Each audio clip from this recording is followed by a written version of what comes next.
ಇಲ್ಲಿ ನೀವು ಆವಾಗಲೇ ಹೇಳಿದ್ರಿ, ಗೃಹ ಆರೋಗ್ಯದ ವಿಚಾರದಲ್ಲೂ ಹೇಳಿದ್ರಿ, ಎಷ್ಟು ಕ್ಯಾನ್ಸರ್ ಡಿಟೆಕ್ಷನ್ಸ್ ಆಯಿತು, ಸ್ಕ್ರೀನಿಂಗ್ ಆಯಿತು, ಏನೇನಾಯಿತು.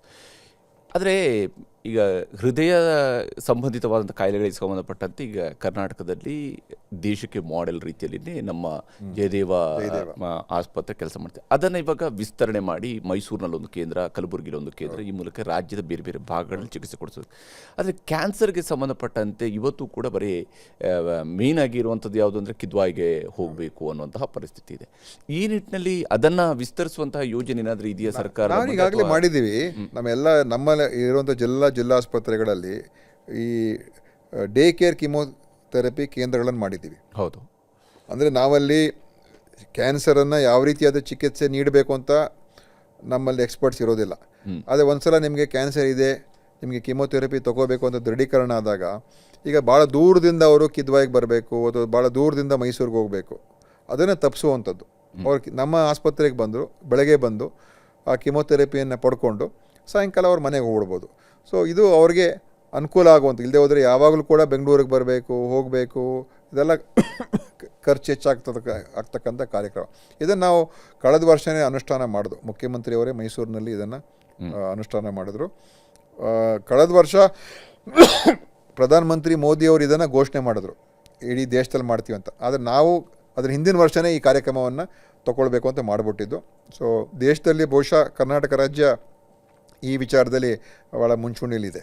ಇದು ಜನರಿಗೆ ಅವರಿಗೆ ಖರ್ಚು ಕಮ್ಮಿ ಆಗುವಂಥದ್ದು, ಸುಲಭವಾಗಿ ಅವರಿಗೆ ಚಿಕಿತ್ಸೆ ಸಿಗುವಂಥದ್ದು ಮಾಡಿಸಿದ್ದೇವೆ. ಇನ್ನೊಂದು ಬಹಳ ಮುಖ್ಯವಾಗಿ ಡಯಾಲಿಸಿಸ್ಗೆ ಸಂಬಂಧಪಟ್ಟಂತೆ ಆಗಲೇ ಬಹುಶಃ ಯು ಟಿ ಖಾದರ್ ಅವರು ಆರೋಗ್ಯ ಸಚಿವರಾಗಿದ್ದಾಗಲೇ ಅದನ್ನು ತಾಲೂಕು ಆಸ್ಪತ್ರೆವರೆಗೂ ಕೂಡ ವಿಸ್ತರಿಸಿ ಅದನ್ನು ಉಚಿತವಾಗಿ ಕೊಡಿಸ್ಬೇಕು ಅನ್ನೋ ಒಂದು ಪ್ರಾಜೆಕ್ಟನ್ನು ರೆಡಿ ಮಾಡಿದ್ರು. ಆದರೆ ಅದು ಎಫೆಕ್ಟಿವ್ ಆಗಿ ಕೆಲವೊಂದ್ಸಲ ಸಿಗೋದಿಲ್ಲ ಅನ್ನುವಂಥ ಕಂಪ್ಲೇಂಟ್ಸ್ ನಮಗೆ ರಾಜ್ಯಾದ್ಯಂತ ಬರ್ತಾನೆ ಇರುತ್ತೆ. ಈ ನಿಟ್ಟಿನಲ್ಲಿ ಏನು ಡಯಾಲಿಸಿಸ್ಗೆ ಡಯಾಲಿಸಿಸ್ಸು ಅವ್ರು ಖಾದರ್ ಅವರು ಹೆಲ್ತ್ ಮಿನಿಸ್ಟರ್ ಅವರು ಒಳ್ಳೆ ಕೆಲಸ ಮಾಡಿದರು. ಖಾದರ್ ಅವರು ಕೂಡ ಒಳ್ಳೆ ಆರೋಗ್ಯ ಸಚಿವರಾಗಿ ಅವರು ಅನೇಕ ಒಳ್ಳೊಳ್ಳೆ ಕಾರ್ಯಕ್ರಮ ಅವರು ಮಾಡಿದ್ರು. ಅವ್ರೇನು ಶುರು ಮಾಡಿದರು ಅದು ತಾಲೂಕು ಆಸ್ಪತ್ರೆಗಳು ಮಾಡಿದರು.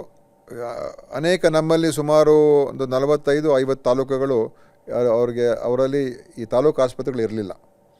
ಯಾಕಂದರೆ ತಾಲೂಕುಗಳಾಗಿದೆ, ಆದರೆ ಇನ್ನೂ ಬೇರೆ ಬೇರೆ ಈಗ ತಾಲೂಕಾ ಕಚೇರಿ ಬೇರೆ ಬೇರೆ ಕೇಂದ್ರಗಳೇನೂ ಬಂದಿಲ್ಲ. ಯಾಕಂದ್ರೆ ನಮ್ಮಲ್ಲೆಲ್ಲ ಸುಮ್ಮನೆ ಘೋಷಣೆ ಮಾಡ್ತಾ ಹೋಗ್ತೀವಿ ತಾಲೂಕುಗಳು, ಹೊಸ ತಾಲೂಕು ಅಂತ. ಸೊ ನಾನೇನು ಮಾಡಿದೆ, ಅದನ್ನು ವಿಸ್ತರಿಸಿದೆ.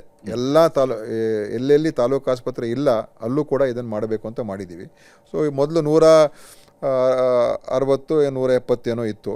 ನಾನು ಬಂದಮೇಲೆ ಅದು 220ಕ್ಕೆ ಏರಿಸಿದೆ. ಬಟ್ ಅವ್ರೇನು ಶುರು ಮಾಡಿದರು, ಅದ ನಂತರ ಏನಾಗಿತ್ತು, ಹಿಂದಿನ ಸರ್ಕಾರದಲ್ಲಿ ಅದು ಆ ಗುಣಮಟ್ಟದ ಡಯಾಲಿಸಿಸ್ ಸಿಗ್ತಾ ಇರಲಿಲ್ಲ. ಯಾವ ಏಜೆನ್ಸಿ ನಡೆಸ್ತಾ ಇದ್ರು ಅವರು ಸರಿಯಾಗಿ ನಡೆಸ್ತಾ ಇರಲಿಲ್ಲ, ಮತ್ತು ಭಾಳಷ್ಟು ಅದರಲ್ಲಿ ಇನ್ಫೆಕ್ಷನ್ಸ್ ಆಗ್ತಾಯಿತ್ತು, ಮತ್ತು ಸರಿಯಾದ ವ್ಯವಸ್ಥೆಗಳಿರಲಿಲ್ಲ. ಅದಕ್ಕೆ ನಾವು ಅದನ್ನು ಸಂಪೂರ್ಣವಾಗಿ ಬದಲಾವಣೆ ಮಾಡಿದು.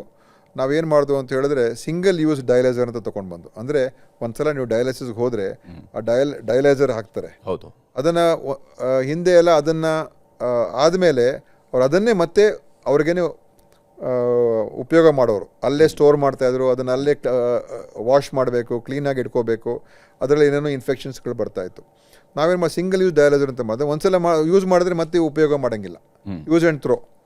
ಆ ಥರ ಮಾಡೋದ್ರಿಂದ ಈ ಇನ್ಫೆಕ್ಷನ್ ಬರೋದನ್ನು ಕಂಟ್ರೋಲ್ ಆಯಿತು, ಕಮ್ಮಿ ಆಯಿತು. ಆಮೇಲೆ ಒಳ್ಳೆ ಏಜೆನ್ಸಿಗಳು ಅಪಾಯಿಂಟ್ ಮಾಡಿದ್ದೀವಿ. ಸೊ ಇವತ್ತು ಭಾಳ ಚೆನ್ನಾಗಿದೆ. ನೀವು ಯಾವುದೇ ನಮ್ಮ ಡಯಾಲಿಸಿಸ್ ಕೇಂದ್ರಗಳು ನೋಡಿ ನಡೆಸ್ತಾ ಇರುವಂಥದ್ದು ಭಾಳ ಸ್ವಚ್ಛವಾಗಿದೆ, ಮತ್ತು ಜನ ಇವತ್ತು ಅಲ್ಲಿ ಭಾಳ ಖುಷಿಯಿಂದ ಬಂದು ಕೂತ್ಕೊಳ್ತಾ ಇದ್ದಾರೆ, ಡಯಾಲಿಸಿಸ್ ತೊಗೊಂಡು ಹೋಗ್ತಾ ಇದ್ದಾರೆ. ಅಷ್ಟು ಚೆನ್ನಾಗಿ ಮಾಡಿದ್ದೀವಿ.